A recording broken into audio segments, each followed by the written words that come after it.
Welcome back to the Advent Calendar House. Quick note before we get into it. We recorded this episode about Claymation Christmas in July 2018, and then Will Vinton, the creator, died in October. He was 70 years old, so when we talked about him in this episode, he was still alive. But more importantly, thank you, Will Vinton, for sharing your imagination with the world during your short time on it.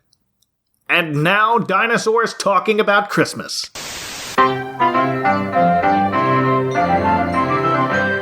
And we're back. Thanks again for dropping into the Advent Calendar House like a glob of clay for today's episode, for which we watched 1987's Claymation Christmas Celebration. I am a goose carrying a basket of Easter eggs on Christmas Eve for no reason, Mike Westfall. And joining me once again is gluttonous, nearsighted Styracosaurus, Joey O. Welcome back, Joey. That's me, I guess. And very special guest is his much more cultured T-Rex counterpart, Aaron. Welcome, Aaron. Good day. Hey, that was pretty good. And finally, a talking raisin who missed her bus, and when I said to call me a cab, told me, hey man, you're a cab. A longtime pal of mine, for anyone who still remembers Progressive Boink, it's Emily Rowley here. Hey, Emily. Hi. Good to have you all here. I know all of you were very interested in talking about this one when I put out the call on Twitter, so let's talk about our own histories with watching this.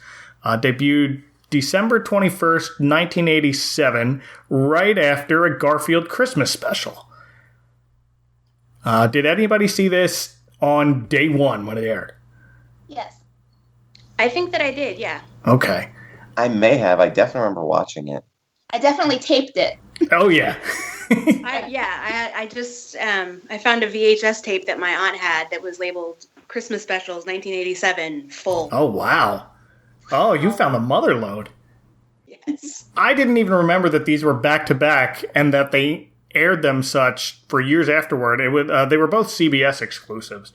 But I didn't remember that before scheduling both of these back-to-back because I just recorded Garfield right before this one. But I definitely watched both the night they premiered. But let's start with you, Emily. What do you remember about watching this one when it was new? Well, I'm sure that the reason that I watched it was because they advertised the California Raisins. So, I mean, past that, I probably had no idea what I was getting into and no idea really what I was watching. Because watching it as an adult, there are so many cultural references that are completely lost on a 5-year-old. I just knew that I liked the fat walrus who ice skated. Yes! That was my favorite part, too. We'll get into that later. But, yeah, the California Raisins are the real star here. And that's really how they advertised the special, and I think that's how it appeared in the TV guide and everything, and my dad was really excited about seeing them for some reason. My dad and I bonded over some really weird TV. He was all in on Pee-wee's Playhouse. He was all in on the California Raisins, so it was a fun couple of Christmases in those mid-'80s years. Aaron, you said you watched it day one. Yes. Was that also a deciding factor in your needing to see this? No, not at all, actually. I keep forgetting that they were even in this special, which is really strange. I realize now, but I think in retrospect, because I've always been into visual art. Mm-hmm. I think that was the deciding factor for me. And my favorite part was We Three Kings. Oh, good. Which I don't know why. It's my favorite Christmas carol because of Claymation Christmas Special. Ah, that's a shame because they haven't really done a version quite like that one since. But no, it's hard to hear a version at all, let alone one that has more than just the one verse. Mm-hmm. And the fact that it had 3 out of 4 full verses. Well, the other one, the one that they left out, is about Jesus' actual death, so it's kind of gloomy. Yeah. for a Christmas special for children, Well. but. Yeah, that was my favorite part, but really the visual art aspect of it. Okay. And Joey, did you watch this growing up as a kid, or was this something you discovered later? No, I definitely remember watching as a kid. I just feel like all that stuck in my brain was the wassailing running gag. Yes. And the raisins being there. Alrighty. So, a little bit of background before we dive in. This special's official title is Will Vinton's Claymation Christmas Celebration. Will Vinton coined and trademarked capital C Claymation, which we've all kind of just retconned in calling all clay-based animation, including like Gumby and Davy and Goliath by Art Clokey, and that all predated this by decades, but... if you look up Will Vinton on Wikipedia right now, at the time the show was released, he'll be 71 years old, and he looks like Mr. Monopoly. Oh my gosh, he does. Oh, you know who else he looks like? Oh, who's that? Leap Day William. Oh, that's... I knew it was someone else, but I couldn't quite place it, but you're absolutely right, Leap Day William. For those of you unaware, you need to watch the episode of 30 Rock entitled Leap Day. And as a matter of fact, we now need to do that episode in 2020. Yes! It counts as a holiday, all right? It's on the spreadsheet. Leap Day. But Will Vinton is most remembered for the California Raisins, who debuted a year earlier in 1986 in a commercial for Sunmaid. That same year, he also created for Domino's Pizza the Noid. The Noid hates hot quality pizza. He loves to make your hot pizza ice cold. Call Domino's Pizza and avoid the Noid. Oh, wow. Very similar animation style, even with clay. But I could kind of tell back then, oh, this is the same company, as opposed to the Gumby people, which I didn't know. And the Rankin Bass people, because... Well, I didn't realize until much later, that's not clay, that's wood and other material. And before that, Will Vinton also, I just realized now in researching for this, he animated the gnomes in Return to Oz. I never saw Return to Oz. Oh. It just never was on my radar really growing up, but now I know that it's supposed to be horrifying beyond belief. I was not really a big fan of Wizard of Oz. It kind of scared me. Yeah, well, I mean, we all kind of go through that phase where the Wizard of Oz or Return to Oz kind of frightens us. Somehow my daughter seemed to be okay with the original Wizard of Oz. I'm like, I can't believe you are glued to this TV set while these flying monkeys are happening. Yeah, the monkeys, watching someone and watching her feet roll up, I think that was bothersome. Yeah, but I mean, she wasn't bothered by that at all, but we watch How to Train Your Dragon 2 and the father dies and she's bawling tears. So it's just a very strange spectrum that everybody's kind of how we all react to different things. But here's one more thing I didn't know until now. Will Vinton would also later create the CGI animated M&Ms. Mm-hmm. Oh. Well, if you look at like their mouths, they sort of, I didn't realize that until, we pulled up the wiki page, but their mouths sort of, remind me of the Bells' mouths, the way that they sort of, purse and move. Oh, wow. That's a good call. I'm going to have to put some kind of comparison in between the two, but you're onto something here. I thought you were going to mention something else on his Wikipedia page that was more on brand for you. Oh? He worked on Captain EO. That's right. I completely missed that. Yeah, very on brand for me. That was my favorite attraction at Epcot, but it is now closed. It lives forever in your heart. It does live forever in my heart, and probably on YouTube. So usually on this show, when we talk about animated holiday specials, I like to talk about the voice talent. Oh, boy. And what else we might know them from, but for the most part, the voices in this one don't have any other credits. Oh, I did some research right before we started this Skype call. Oh, did you? Yes. Go ahead, Joey. So, Rex is played by Johnny Counterfeit, who apparently is doing an impression of Thurston Howell III. That's it. I couldn't I was thinking that's who he sounded like. Yes. Yeah, I didn't put two and two together until Joey said something, but yeah. I was thinking C. Thomas Howell, but that's not right at all. You kept it in the family, though, so... No, I definitely picked up on the Thurston Howell impression. Well, but Johnny Counterfeit is just a hilarious name, but he's not credited in anything else. Oh, I searched his name. Also, it made me think of Johnny Arcade, but he's no Johnny Arcade. He's not. Oh, Johnny Arcade. My show is kicking with maximum hype. Say video power. Yeah, that's right. Word. Johnny Counterfeit, if it's the same guy, and it looks like he is is a country impersonator. He does look up johnnycounterfeit.com, and you'll find that he does a lot of like country singers. He prides himself on doing topical, nostalgic, and clean, nonpartisan political comedy. Wow. Voice impressions with traditional country and pop superstar singers. And I assume this is the same guy. Well, it's also not spelled counterfeit like counterfeit money. It's spelled like counter, like a kitchen counter, and fit, like this is how this shirt fits me. I didn't notice that. And his website is terribly laid out and a mess. But one thing that jumped out at me before we move on from him, he wrote a book called JFK Averting the Assassination, where the author travels back in time to convince Kennedy not to ride in the motorcade through Dallas. Wow. Wow. You can buy it still. Of course you can. If you said 1995 postage paid, He'll sign it for you. Oh, man. We're learning so much about ourselves on this episode. it's a very, very crowded website. Okay. And the other guy, Tim Connor, who plays Herb, it looks like almost all his credits are just working with Will Vinton. He probably is just like a friend or associate or something. Yeah, I have a feeling a lot of these actors are just, well, here's a kids' choir that I happen to find or something like that. But Rex and Herb themselves were previously seen in a 1980 short by Will Vinton called Dinosaur. Have any of you seen Dinosaur? Not to my knowledge. No. I don't think so.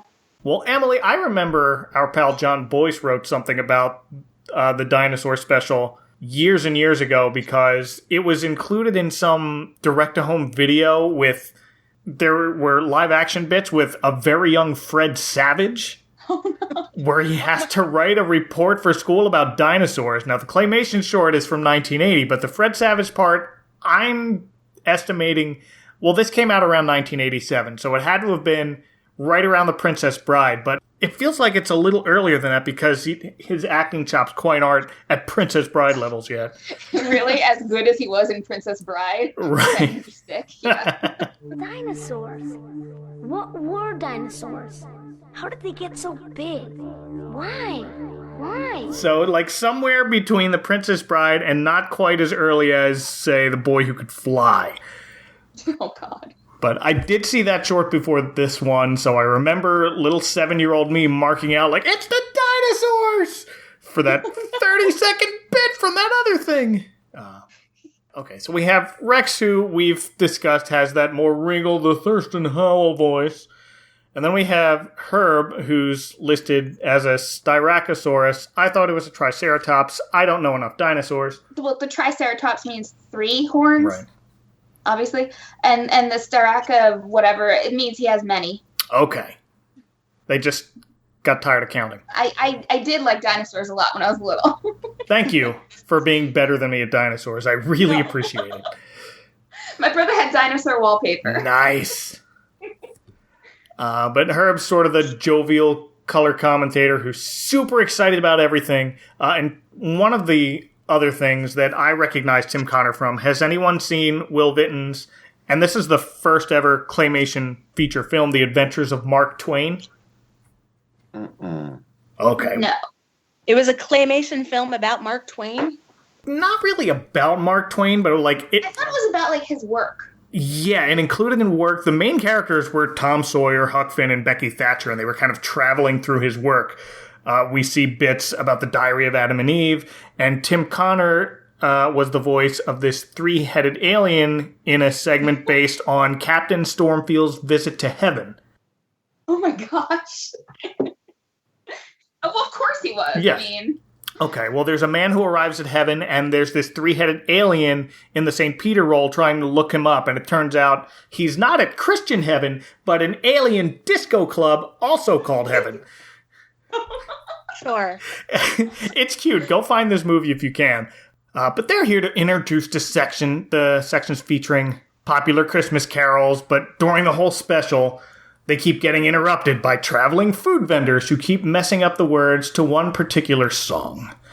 And the first group is a bunch of dogs in a food truck selling waffles and singing, "Here we come a-waffling along the Lisa Green. Here we come a-waffling, so fair to be seen." And Rex has to correct him, saying it should be, "Here we come a-wassling." That was good. I had never heard of that word before this special. Has anyone else heard the word wassailing before you heard it in this? Nope, that's what I remember from it most of all. This is the special that taught an entire generation what the word wassailing meant. I like vocabulary, so that was helpful to me. Oh. So. Yeah. Like, I knew the song, and you guys probably did too, as "Here We Come a-Caroling," which, after some Wikipedia hopping, I've determined is a chiefly American version of the song. Whereas, okay, this special is set in London and Christmas Square, they're calling it. Okay, it makes sense to use wassailing over there, but that's how they sing it, I suppose. The song, the special also screwed me up on what wassail is, as an adult. Because from the special, I assumed that it was, a truck full of elves having a good time. And I recently learned that it's a drink that you drink at the holidays. Oh, well, that explains the drinks. Cereal cider? Yeah, you go. I thought that, wassailing was going out and drinking. That's how they explain it. All right, well, spoilers, we're skipping to the end. But, sorry. No, it's fine. It's okay to jump around. But at the end, someone explains to her. Oh, what? Wassailing? Why, just going around the neighborhood singing Christmas carols, receiving treats, and Christmas cordials. Now that I like. Let's So it's adult elves making merry, I guess. Yes. They did look Irish, and they did speak with an Irish accent, so we'll go with it. But let's dive into our first segment, We Three Kings, as performed by three wise men figures and their doo-wop singing camels. Star of wonder, star of night, star with royal beauty bright. Which in hindsight looked like Boys to Men, but they weren't a thing yet. This segment was, trying to think back on it, it was that fun 30-something game of, is this more racist than I remember it being? Luckily, it's not really. They're just camels who want to have a good time. Yeah, no, and well, that's a good game to play with the California Raisins later. But agreed, yes. Yeah, but honestly, the one thing that I remember from this segment, I remember the song and the funky version of We Three Kings, but I remember the camel's kneecaps. They are very pronounced. Yes. I Googled camel knees earlier in anticipation of this podcast. The only other pop culture camel I know, especially from that time, is the stuffed camel from Raggedy Ann and Andy. He doesn't have any knees, but he's also a stuffed camel, so. Or Joe Camel. Joe Camel. Joe Camel, yeah. Well, he's wearing pants. Yeah, that's true. Did he wear pants? He has modesty. That's a word for it. He's ashamed of his knobby knees. There you go. I just really love this arrangement of it. Like Erin was saying, it's her favorite Christmas carol, but I just love the doo-wop arrangement of the song. I think it's really cool. I do too. I liked when we actually went back and watched it. I looked at the three wise men, and because they are of the Orient, I could tell right away, oh, that little tubby one with the beard, he's got to be Turkish, and the black guy is a Moor, and then there's Genghis Khan over there. Okay, so that was pretty cool to have that click. Well, the Genghis Khan one is the frankincense king. He's shorter than paler than the others, and he's supposed to be East Asian. But he's got a round red-colored turban, a blue vest, and a black mustache, so 7-year-old me, being an idiot, thought it was Mario. And anyone who knows me, especially in 1987, knew I was all in on Mario, so I thought that for years, until I realized, oh, he's supposed to be Asian. Oh. Is it when a small child realizes what a dog is, and then they start calling everything that has 4 legs a dog? Could be. It's the anime guy looking at the butterfly. It's a dog. I didn't think I was going to fit that one in here, but here we are. Oh, I think this special was the first time I realized the actual content of the song. We mentioned earlier that Jesus' death was left out of the song, this version of it anyway, but that's the Myrverse. So this is the first time it clicked to me that, okay, this song is describing the gifts of gold, frankincense, and myrrh, and how they all kind of represent 3 parts of Jesus' life. Okay, gold's for a king, frankincense is for a god, and myrrh was apparently used at burials to anoint the dead.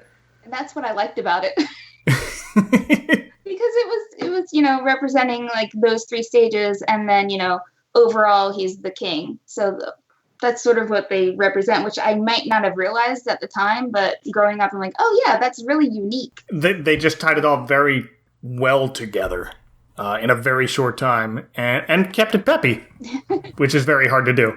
Yes, it's a doo-wop version of death. Yes. Well, it helps to take out an entire verse, so... But let's move on to our next segment, the Carol of the Bells, performed at Notre Dame Cathedral by the Paris Bell Harmonic, which is just a bunch of anthropomorphic church bells who hit themselves on the head with mallets to make their notes. This was my favorite segment as a kid. My brother and I always just would crack up at this part. And that's not including the joke that went completely over my head that the director was Maestro Quasimodo.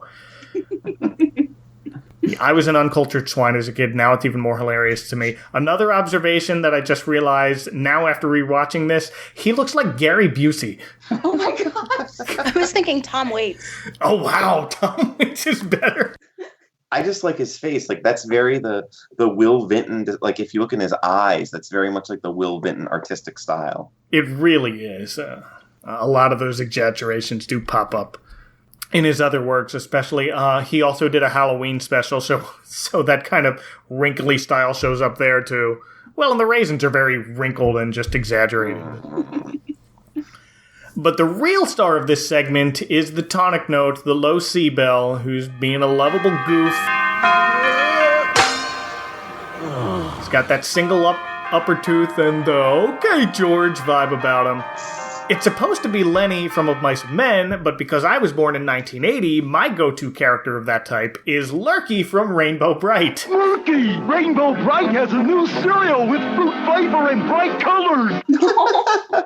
Just the bells are so each one was very individual. Like one of them in the center looked very much like Teddy Roosevelt, like he's just missing the glasses.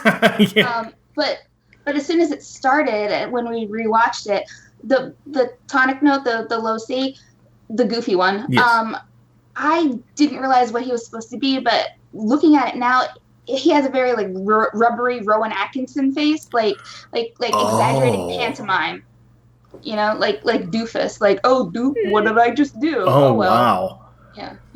The Mr. Bean Bell. Yes, exactly. He's mostly quiet, except when he's like, I lost mine. Yes, that's my favorite thought. But he doesn't say anything else. Obviously, they're bells. They don't speak much.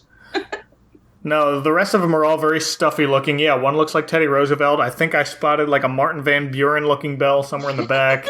But like, my question is like, what are the rules of the world that these people that they live in? Because if you watch the segment, it starts with a pan of regular bells, like non-anthropomorphic bells. Oh, wow. So they exist in the world, but yet also we have the humanoid bells and actual people. So, like, is this like a Wonka situation where we have enslaved them and make them perform for us? Oh, well, it could be. Or do they live in peace with us, but the one guy, despite being at the concert, somehow doesn't know what his job is? Like, I think once a bell becomes sentient, it can opt to go to magical bell school to perform in the big choir. Right, because they don't seem to enjoy bonking themselves in the head, but they're doing it just to make the music. It's levels of enlightenment. You're either a Pluto or you're a Goofy.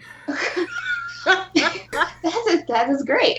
Well, maybe it's like maybe they downsized and they ran out of actual musicians, so they had to do it themselves. I don't know. Oh, could be. That's horrifying.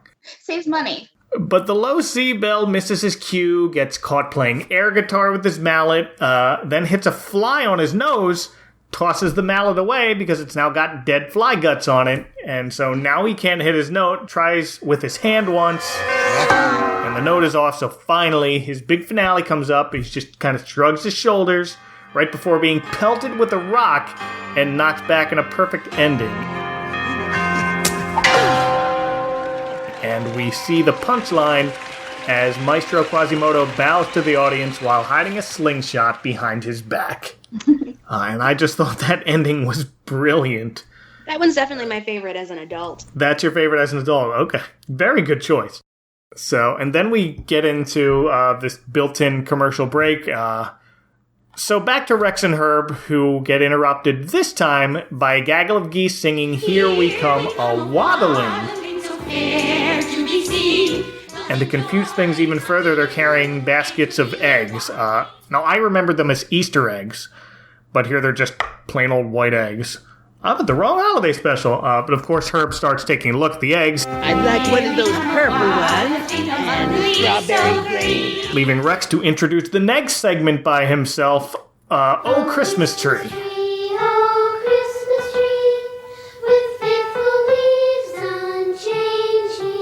And this, I think, might be the most underrated segment of this whole special. It's performed by a children's choir, and you see various scenes taking place inside, like, infinite Christmas ornaments that kind of zoom in on each other.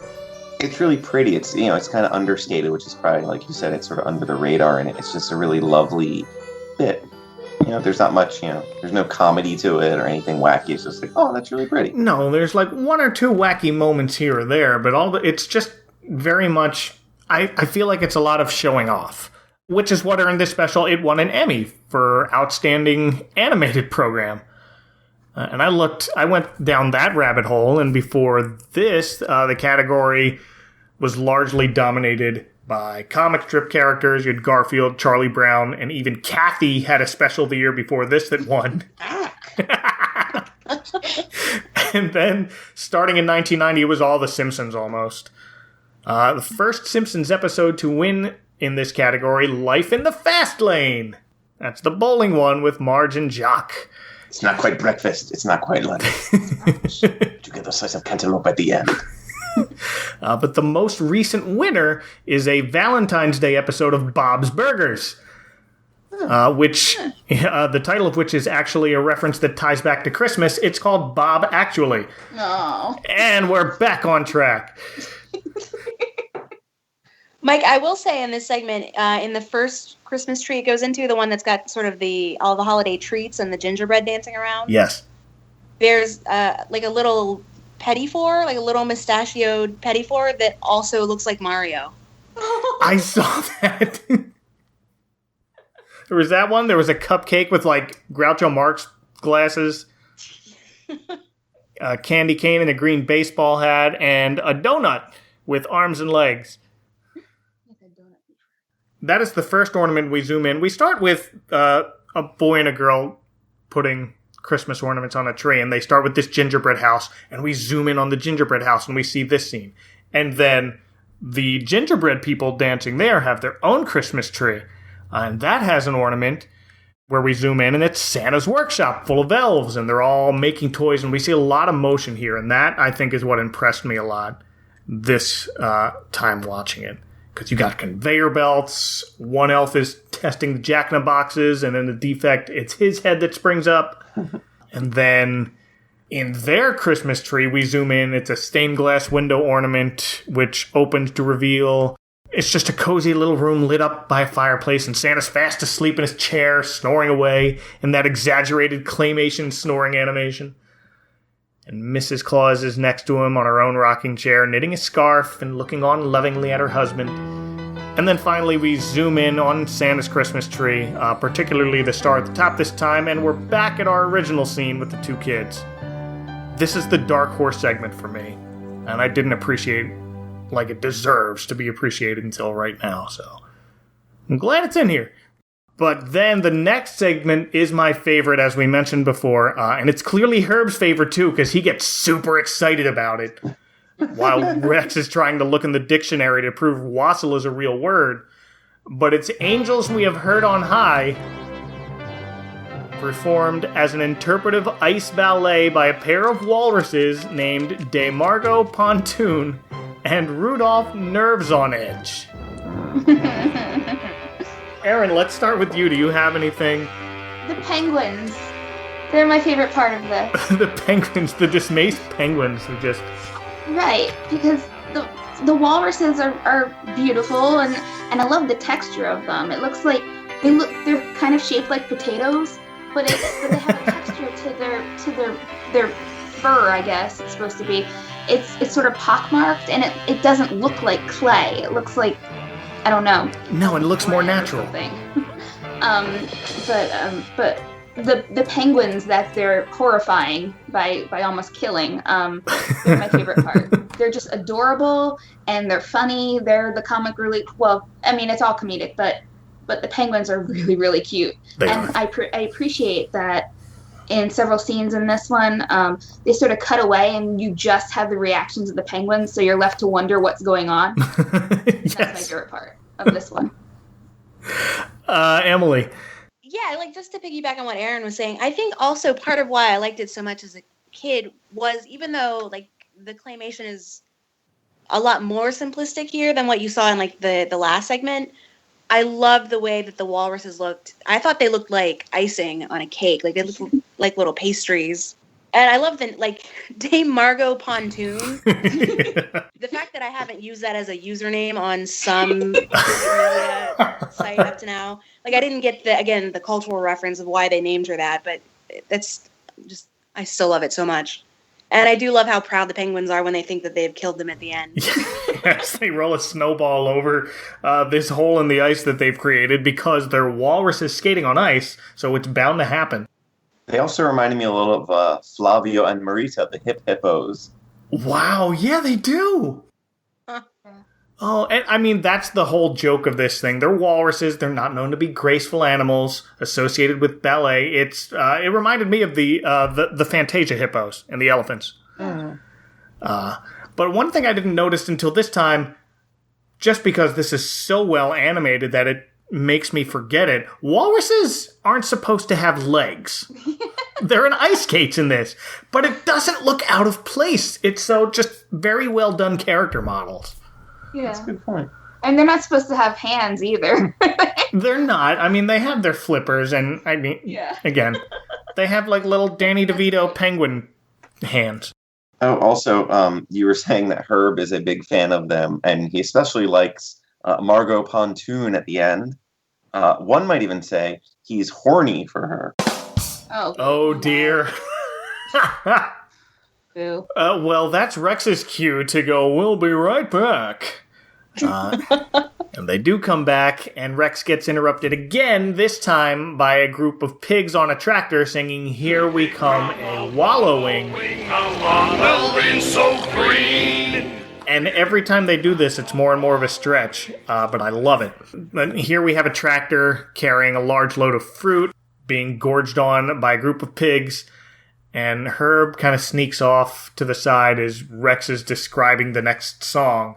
And we hear Herb squeal, "Joy!" And we begin probably the most visually stunning segment of the special. It's "Joy to the World." The Lord has come. And it's a very soulful gospel rendition of the song. But the animation is basically a stained glass window goes nuts. And the whole purpose of it is, and the whole theme of this one is, look what we can do with all this clay.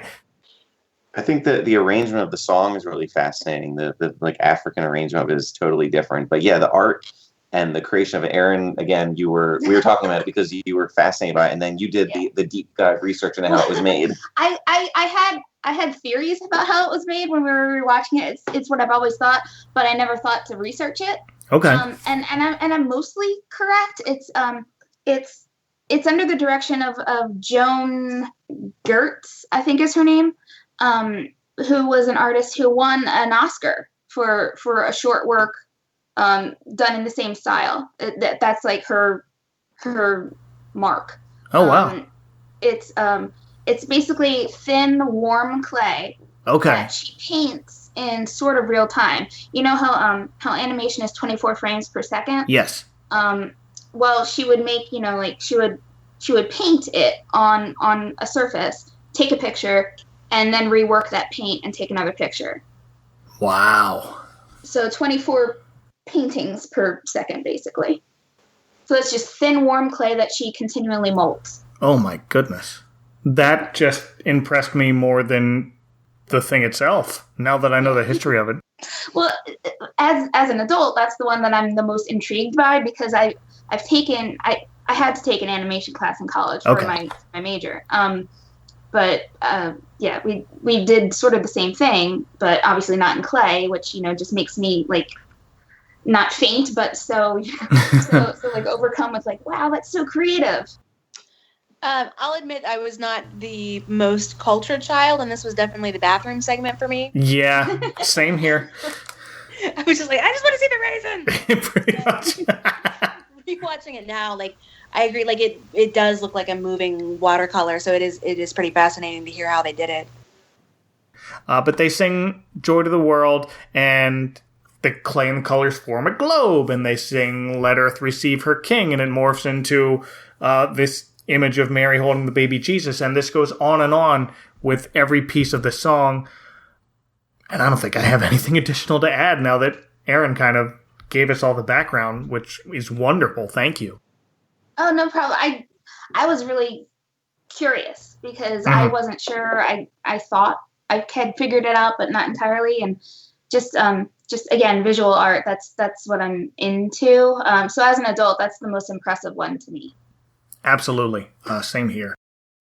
Well, back in London, as the square gets more crowded with Rex pleading to what's now a large crowd of confused vendors that wassailing is a real word, he finally introduces the main event. It's the California Raisins singing Rudolph the Red-Nosed Reindeer. Rudolph the red-nosed reindeer. But it's actually specifically a cover of the Temptations version of Rudolph the Red-Nosed Reindeer, well, Emily, let's hear from you first, because I know you and I have bonded on this in the past. Yeah, like, it was the white whale of my life was trying to find a copy of this specific version of Rudolph, because there is the Temptations version, but it's not quite the same. It's not this version. And finally, I don't know if you remember, it was last Christmas, I think, I managed to find an album version of it with the raisins on the cover on eBay, which I have I don't have a record player that works, so I can't play it, but I do finally have possession of this specific version of Rudolph in my hand. I do remember you getting that, and I do remember you being just so happy at finally finding it, but then not having the means to listen to it. Correct, yes. Yeah, I still haven't found it like this, and no one has ripped it in any shape or form unless you grab this you grab it off of YouTube and kind of convert it, which is what I've done. Yeah, like, if I had the ability to time travel, I would go back to, like, the halcyon days of Napster and look for it there, because oh, it probably would have been there. I'm sure it existed at that point. That's not what Johnny Counterfeit would do.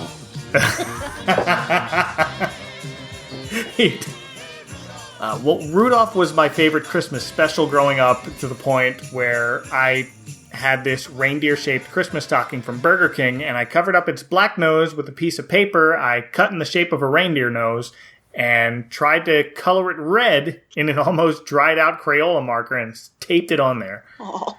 So this was a big deal for me that the Raisins were doing this particular song. Emily, it does look like they released a soundtrack, like the full soundtrack, according to Wikipedia, which is what we say constantly on this podcast. Originally available on LP, cassette, and compact disc in 1988 by Atlantic Records, but I'm sure it's super out of print. I'm sure it is too. Well, Emily found the last one. It was the last bus. If I find that tape, man, my life is complete. Boom. And a fun fact, according to AllMusic, there are over 2,000 recordings of the song Rudolph the Red-Nosed Reindeer. That's as many versions of the song as there have been years since the first Christmas. But this specific cover by the California Raisins is my favorite in a walk. And as Emily mentioned before, it's clearly the Temptations version, but it's a bit more fine-tuned. It's 2 decades later, so it's better produced, but there are just minor details like the Santa line and the high-pitched voice belting out that I'm going to actually cut in here because my version was terrible. That just sounds better coming from a bunch of clay raisins. But I've said this before and I'll say it again. My Christmas doesn't get to be over until the California Raisins miss their bus, make a sleigh out of a garbage disposal, and fly it into space. Because that is what happens. As the story goes, yes. We alluded to it earlier, but can we talk a little more about what an insane phenomenon the California Raisins were? Yes. It was just a commercial, and it was such a hit. And they had, I was rereading about them too. They had a cartoon, which I remember. They had so much merchandise. They had toys. I had this weird foam puppet California Raisin where you put your fingers in the back of it. Oh, you did? And, make his mouth squish. Oh, wow. I remember the little rubber figurines that. Yeah, those were huge too. And then they had another TV special, but that was after this one. This was actually their first appearance in a special, in a TV special that wasn't just a commercial. They had an NES game at one point, apparently. It never came out, actually. Oh. It was completely produced. Yeah, right, it says that here. I think it was Capcom, actually. I think it was a Capcom game. Now, there are copies floating around now on the internet, because I have played it and completed it, but there was never an officially produced California Raisins cartridge. It was called the Grape Escape. Oh. Yep. But I have no memory of the California Raisins cartoon, except I can remember watching it and being upset because the voice actors did not sound the same as they did in the Claymation Christmas celebration. Oh, really? I don't remember watching it either. I think I saw that it was just traditionally hand-drawn animated and was like, nope, not the same. Let's look at the voice actors, because that's what we do. Oh, please do. Cam Clark. Really? From Ninja Turtles, who played a character named Bebop. Jim Cummings was in it. Dorian Harewood, Cree Summer, a bunch of other folks. Wait, Cam Clark's character of Bebop was in the California Raisins? Yes. That's funny. I know Barry Gordon was the voice of Bebop in Ninja Turtles. Yes. Cam Clark was the voice of Leonardo for those playing along at home. But wow, I never noticed. I didn't bother to look that up because, again, I wrote it off when I found out it was traditionally animated. I didn't realize Cree Summer was doing voice work that early. Yeah. Because I just think of her as the girl from a different world. Yeah. I mean, Elmira. Oh, that's true. That's right after this, I guess. Because I think the California Raisins was 89, was it? Per Wikipedia, yes. Okay. And then Tiny Toon Adventure started in 90. So that adds up. Well, speaking of traditional animation, Joey, you mentioned before the show a parody of this special in The Simpsons. Yes, because everything is in The Simpsons. So yeah, they do a parody of, the raisin, only they're the California prunes. Oh, pruny night, the stars are sweetly wrinkled. We are the fruit that your grandmother loves. And the joke at the end of it, Lisa says the song is offensive to Christians and prunes. Well, we get out of this headlining segment and we cut back to a now dejected Rex who's lost all confidence in himself until finally he hears someone sing it right. It's wassailing. I know it's wassailing. That's it! Somebody's got it right! And we come to our truckload of little Irish-looking folk dressed as elves. Wassailing while they're wassailing, apparently, we've discovered. And Herb is all in for treats and Christmas cordials, I assume. Now you have everyone singing the right words, including the wise men, the camels, the kids from the Christmas tree, the walruses with legs, and the raisins, and a happy, validated Rex who suddenly realize, Herb's missing somewhere in the crowd, so we can't close the special. Until finally we see the age-old punchline of Herb making himself so full from eating he's now a gigantic round ball. But satisfied. He's hedonism bot. He is holding the grapes. Maybe that's why I wrote that. It was subconscious. Well, and bringing it back to The Simpsons again there. Because that's Futurama, but it's Dan Castellaneta doing the voice. Mm-hmm. Okay. Well, I think we've hit everything. Anyone else have anything to add about this? Just one thing. When we did rewatch it this last time, I heard at the very end, when Herbs has so much to eat that he can't fit anymore, he asked for a thin wafer mint. Whoa, no, does he really? Just like in The Meaning of Life. Oh, come on, Rex. Just one thin dinner mint. Oh, wow. Yeah, that's definitely from The Meaning of Life. That's one you don't forget after you've seen it because it's super gross. That's one you don't even know what to reference when you're watching it for the first time and you're 7. Oh, yeah. No, I didn't. Okay. The copy I watched must have cut that part out because it's a hard cut during We Wish You a Merry Christmas, so that makes sense. Oh, man. Yeah, we have like a triple DVD of it that has all 3 of the holiday specials on it. So. Nice. Does anyone do animation like Claymation with a capital C trademark, but anything like this anymore?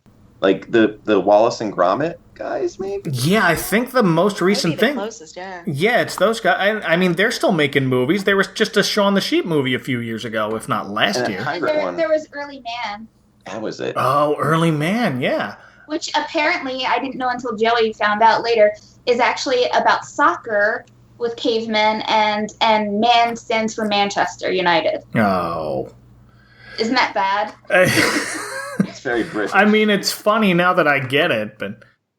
No, but on that topic, this was produced by what at the time was Will Vinton Studios, which he sold in 2004, and that original company became what is now Laika, the studio behind movies like Coraline, Paranorman, the Box Trolls, and Kubo and the Two Strings.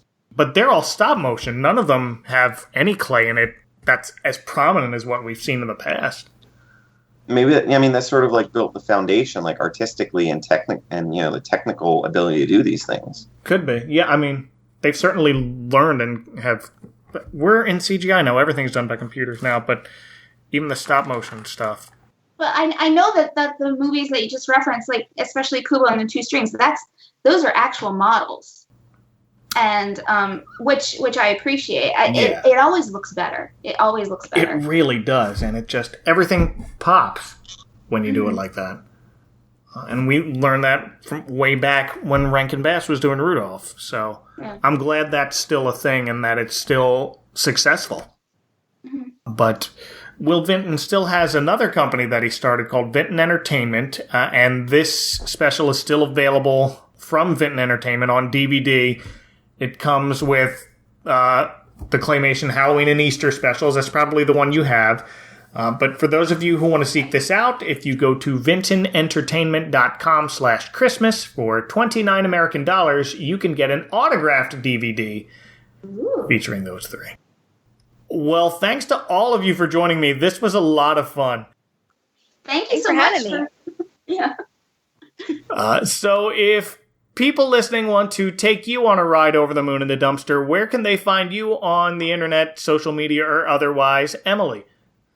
Well, I don't do much of anything, but I am on the Twitter and the Instagram at MLE Rowley, where I am occasionally funny. It's true. Joey? You can follow me on the tweets at I'mGonnaDJ24 and hear me on the internet radio at whynotradio.net. And Aaron? I'm mostly just along for the ride, but this is a beautiful special and one of my favorites. I don't do much, but I am on Twitter at Ms. Aaron M. Evans. And you can follow this show on Twitter as well at AdventCalHouse, and subscribe at adventcalendar.house or whatever podcast machine you use. And if you do that, here's what I'm talking about on the next episode. Have yourself a... Share the warmth and happiness with John Denver and the wonderful Muppets. I'm going to have a Merry Christmas after all. There's joy and magic when they spend Christmas together. The Advent Calendar House is part of the Christmas Podcast Network. To find more shows like this one, visit ChristmasPodcastNetwork.com.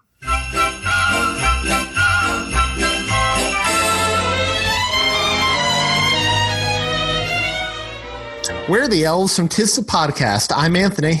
I'm Julia. And I'm Tom. And Tis the Podcast is a proud member of the Christmas Podcast Network. Join us each week as we rank, review, and discuss all your favorite Christmas movies and television shows. Sometimes we agree, sometimes it's a verbal brawl, but each and every week is guaranteed to be fun. Come join us. Jordan, out of your reindeer games. This is offensive to Christians and prunes.